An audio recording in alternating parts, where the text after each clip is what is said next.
बिस्मिल्लाहिर्रहमानिर्रहीम। अस्सलाम वालेकुम नाज़रीन, आप यूट्यूब चैनल देख रहे हैं। मैं इमरान ख़ान हूँ। नाज़रीन, पाकिस्तान में, दुनिया भर में जहाँ जहाँ पे लोग मुझे सुन रहे हैं, आप सबको एक मरतबा फिर बकरा ईद की खुशियाँ मुबारक हों। इमरान ख़ान साहब को एक मरतबा फिर ईद की नमाज़ नहीं पढ़ने दी गई और आसिम मुनीर साहब ने ख़ुसूसी अहकामात जारी कर रखे हैं कि जितना तंग किया जा सकता है इमरान ख़ान साहब को तंग किया जाए ताकि वो मजबूर होकर कोई डील कर लें।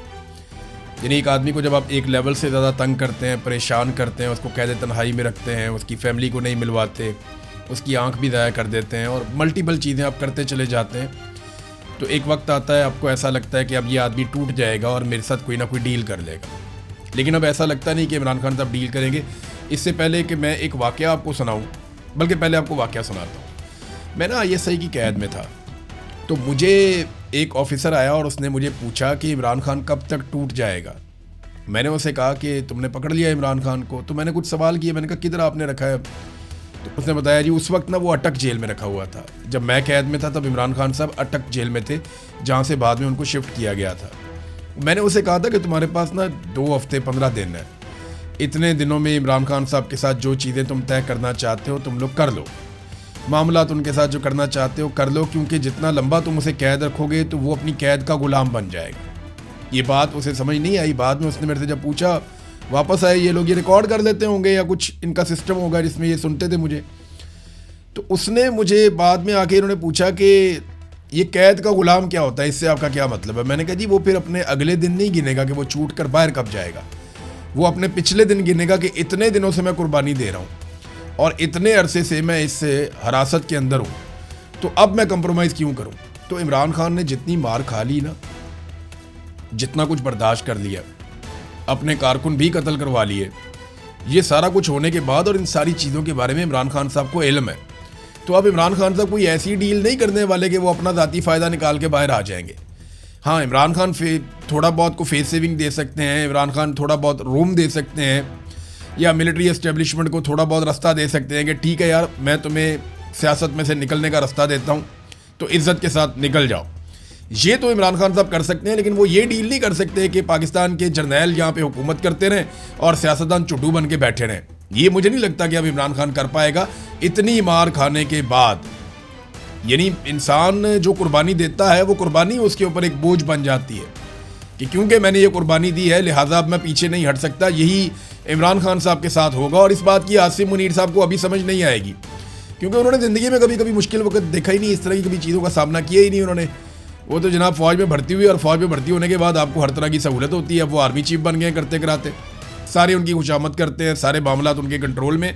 उन्हें अभी इस बात की समझ नहीं आएगी। इस बात की समझ उसी आदमी को आएगी जिसके दिमाग में इनकलाब दस्तक दे रहा होगा।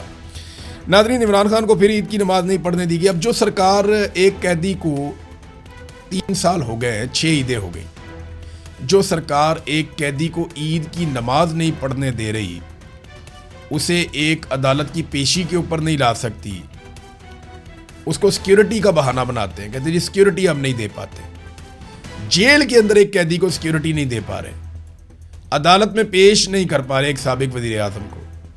तो जो सरकार इतना नहीं कर पाती, वो ये कैसे दावा करती है कि वो आलमी सतह पे सिक्योरिटी के मामला देखेगी, सऊदी अरब की सिक्योरिटी करेगी, बाकी मुल्कों की सिक्योरिटी करेगी, अमरीकी मफादात का तहफ़्फ़ुज़ करेगी? कैसे वो ये कह सकती है? पाकिस्तान में आग लगी हुई है। बलूचिस्तान गुज़िश्ता 3 दिन से जो रिपोर्टें आ रही हैं, बलूचिस्तान जल रहा है, कोई पूछने वाला नहीं है।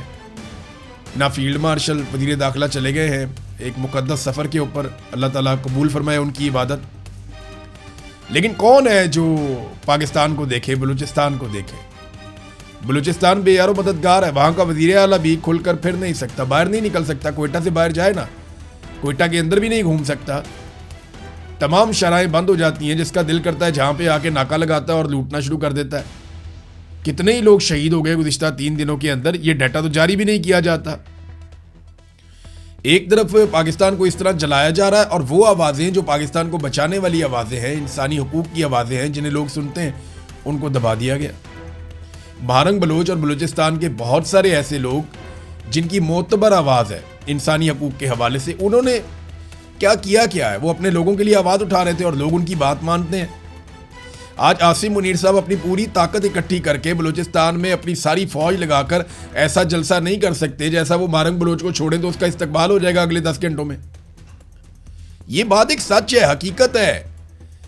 बलूचिस्तान आसिम मुनीर साहब का नहीं है, बलूचिस्तान मारंग बलोच का है, वहां के रहने वाले बलोचों और पश्तूनों का है। अवाम उसके मालिक हैं। आसिम मुनीर साहब वहां मुलाजिम हैं और वो नौकरी करते हैं, तनख्वाह लेते हैं, और वो जो तनख्वाह लेते हैं उसमें एक बड़ा हिस्सा टैक्स का बलोच शहरी भी देते हैं। तो मारंग बलोच को बंद किया हुआ है, जो अमन के लिए आवाज़ है या जो आवाज़ है इंसानी हकूक़ के लिए, वो क्या कहती है? जबरी गुमशुदगियाँ बंद करो। उसके बाप को मार दिया और बहुत सारे लोगों को मार दिया, मसक शुदा लाशें फेंक दी जाती हैं। तो जबरी तौर पे लापता करना दुनिया के किसी कानून में जायज़ नहीं है, वो मना करते हैं इससे। मारंग बलोच को अंदर कर दिया, ईमान मज़ारी को, हादी अली चट्टा को। ये वो आवाज़ें हैं जो इंसानी हकूक़ के लिए बुलंद होती हैं और इस वजह से ये लोग जेलों में पड़े हुए हैं। आज ईद वाले दिन भी इमरान खान साहब, यास्मीन राशिद, महमूदुर रशीद, एजाज चौधरी, उमर चीमा, बुशरा बीबी है, आलिया हमजा है, सनम जावेद है, फलक जावेद है, ये मुलाकातें भी नहीं इनकी करवा रहे। वो अतीक रियाज साहब है, वो बताते हैं ना सनम जावेद की मुलाकात करने दी गई इन्होंने, ना आलिया हमजा साहबा की मुलाकात करने दी गई। घंटों इंतजार करवाया गया, मुलाकात ही नहीं करवा रहे। शाह महमूद कुरैशी साहब भी जेल में पड़े हुए। सैकड़ों ऐसे सियासी कैदी इस वक्त जेलों में बंद हैं जिनका कोई कसूर नहीं है, सिर्फ ये है कि पाकिस्तान की मिलिट्री एस्टेब्लिशमेंट को वो पसंद नहीं है। देखिए, मैं मिलिट्री एस्टेब्लिशमेंट बार बार पता क्यों कहता हूँ, ज़रा इसको आप समझें।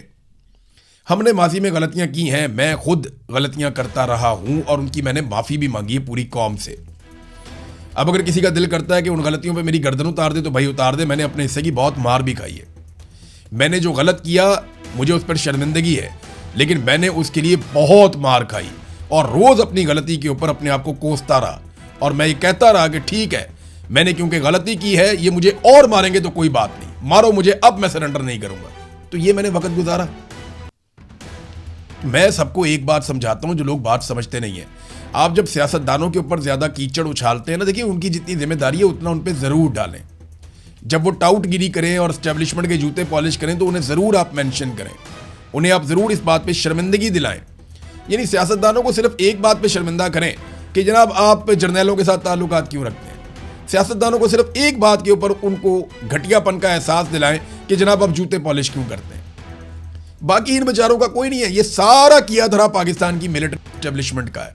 जब हम सियासतदानों को रगड़ा लगाते हैं ना मुख्तलिफ इश्यूज के ऊपर जानबूझ के बिला वजह, तो ये जर्नैलों को क्लीन चिट मिलती है उसमें, जिन्होंने जुल्म किया होता है दरअसल। यानी जो काम किए जनरल बाजवा ने वो आप इमरान खान के खाते में, और जो उससे पहले जर्नैल ने किए वो आप नवाज शरीफ के खाते में, और जो आज हो रहे हैं आसिम मुनीर साहब कर रहे हैं या उनकी ISI या उनकी एजेंसियां कर रही हैं, वो आप उठा के शहबाज शरीफ के खाते में कैसे डाल सकते हैं। अब तक के लिए इतना ही। अपना ख्याल रखिएगा, अपने चैनल का भी। अल्लाह हाफ़िज़।